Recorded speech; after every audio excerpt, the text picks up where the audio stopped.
Welcome back to the 700cc two-stroke Zabel project. It's been a long time, but the last time I probably posted about this bike, the last time I really was working on it actively was in 2018. So remember, back in 2016, just after I had finished up working on that Maico 660 over there, I ordered this engine here, which was the Zabel 700.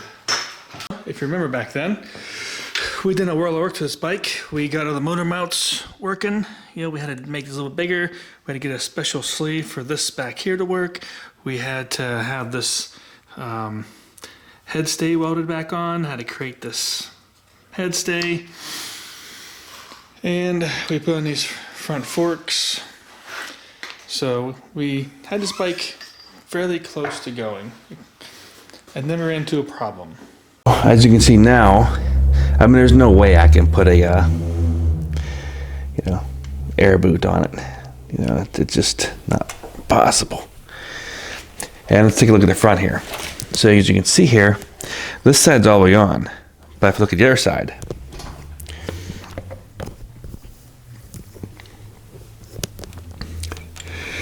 you can see here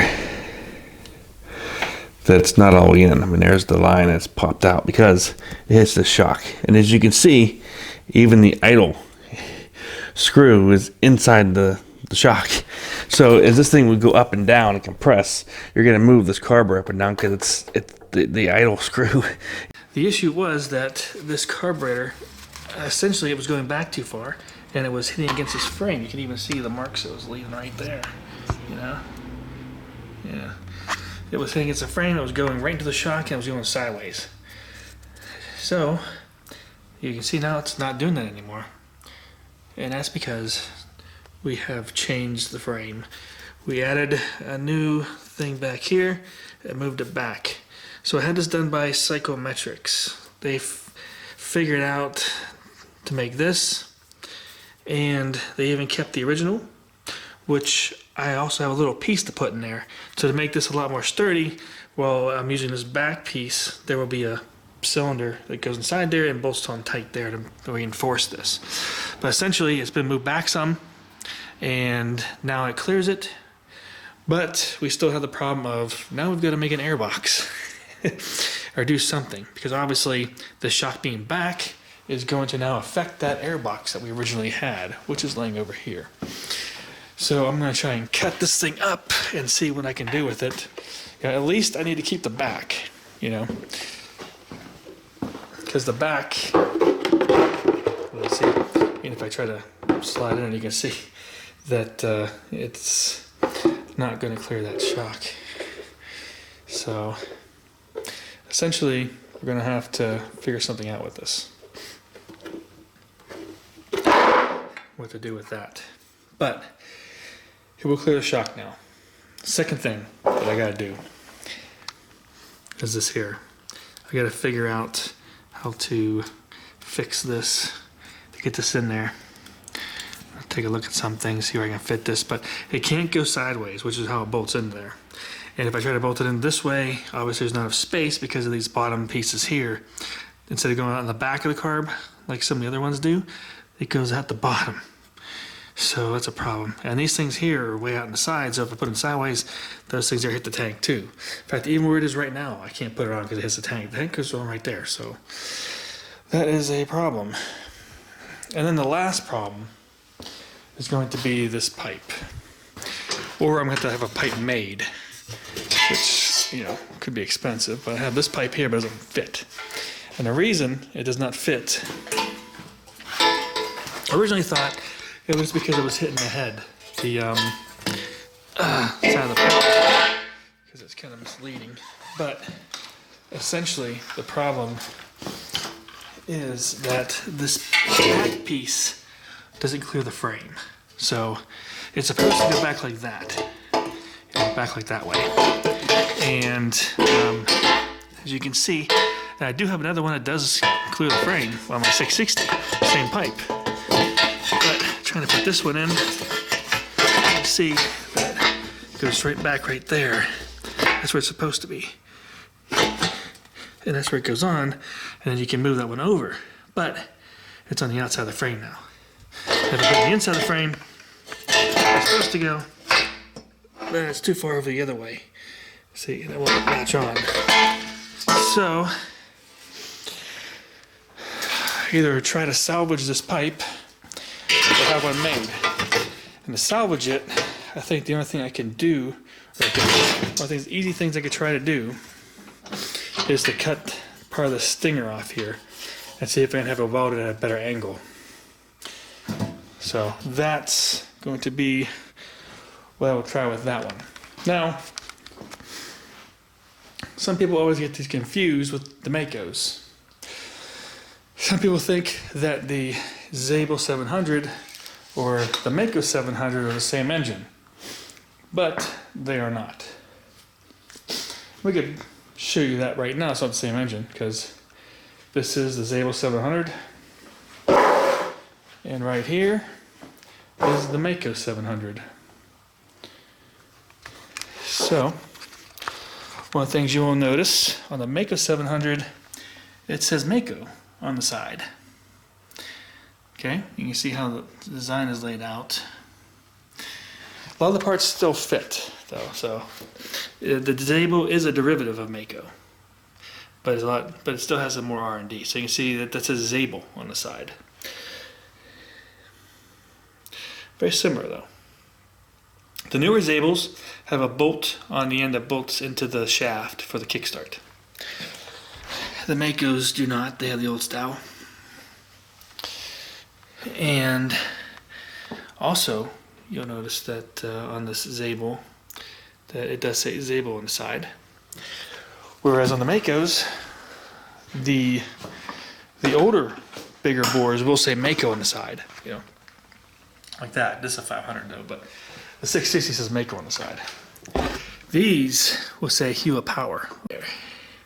It's right there. It says Hua Power across there. And you can see a cylinder induction with a smaller set of reeds. They have the same carburetor though, but the Zabels have a much bigger set of reeds, and they are case inducted, not cylinder inducted. And the next thing you will notice is that the Zabels, you use a dual head plug, or a dual plug head. You can see there's a plug there and a plug there, and a dual coil. So, and they also use a weird spark plug. What is this thing? W27 some crap. Whereas this one just uses the B8, you know, EXI or whatever. And it's a single. Let's go to the front here. See then, I'll see it this side maybe. It is a single. You can see in there, it is a single cylinder plug, or single head, or single plug head. Okay. Now, those are the big differences. They both have a very similar hydraulic clutch, though. So, you can see. But, so yeah, they're not the same engine. They're not by the same manufacturer, so they're different. So yeah, so this is the Maico 700. And I have put the one light clutch on it. I have put the one light clutch also on the Zabel, but I will tell you that the Zabel is a lot more harder to pull in than the Maico 700 is with this still. Yeah. So the Zabel for some reason has a much tighter clutch than this one does. Since even with the one light clutch I can't pull it in that easily. Also, these Zabels are 4 speeds. And they only come in 4 speeds, 1 gear set. They used to come in a 5-speed. The Maicos come in a 5-speed Enduro, which has a first, second, lower first, second, and then a big gap to third. And they come in an MX gearing, which is close ratio, but it's all, you know, it's fairly tall to start off with. It's not low. Yeah, we go over here. We can see I have 2 other bikes over here. This one here is a Maico 620. This is another thing I want to talk about, which is this is an ATK import, meaning that this originally had this color scheme.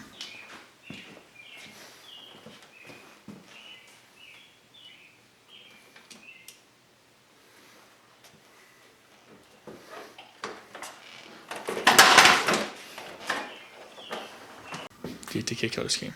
I've also put a one-light clutch on this bike. Now ATKs, they added a GPR to this thing, and they also added some, under there, you can see. Let me get out my light here. So under there, you can see that they added an overflow tank for the coolant. You can see that, the GPR. They also filed off the Maico names. So the ATKs imported not the Zabel engine, they imported the Maico engine. Now later on, one of the race teams actually did set up a Zabel engine, but that's not what they were selling as the Intimidator. The Intimidator was the 620 and the 700 Maicos, and then they just put the ATK stuff on it. Okay, and again, they filed off anything that said Mako on it. So, you can see that they put that on the frame. And this is the 620, or sorry, this is the 660 I built. This is a early 90s, or early 90s engine built by Mako, one of the owners of Mako, the owner of Mako in the early 90s. You can see I added that Zabel pipe on it, the same one, and it was able to cross. But I noticed that this pipe's a lot different, it looks like. Yeah, it's a lot different, that pipe, than the other one.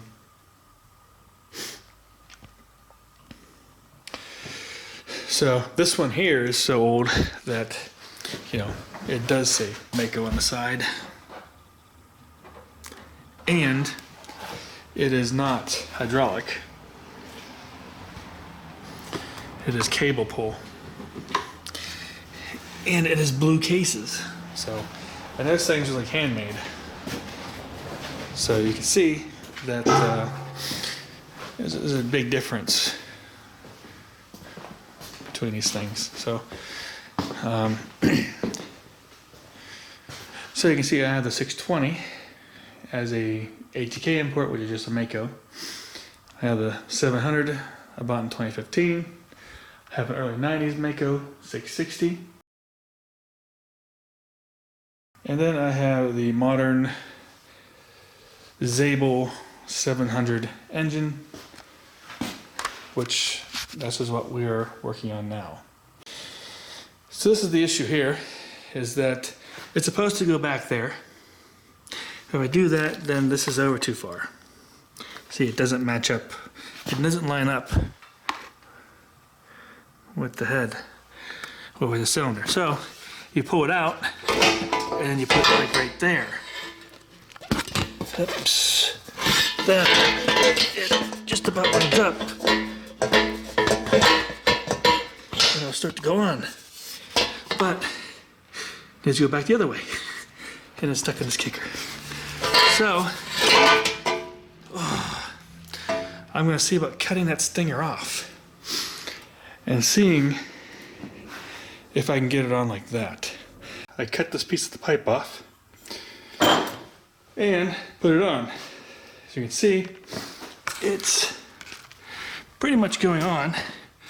Not all the way, but several things are still in the way in this thing. You can see over here, it's sitting on top of the radiator. The radiator's right on top of it. Just like, and so it can't get on any further.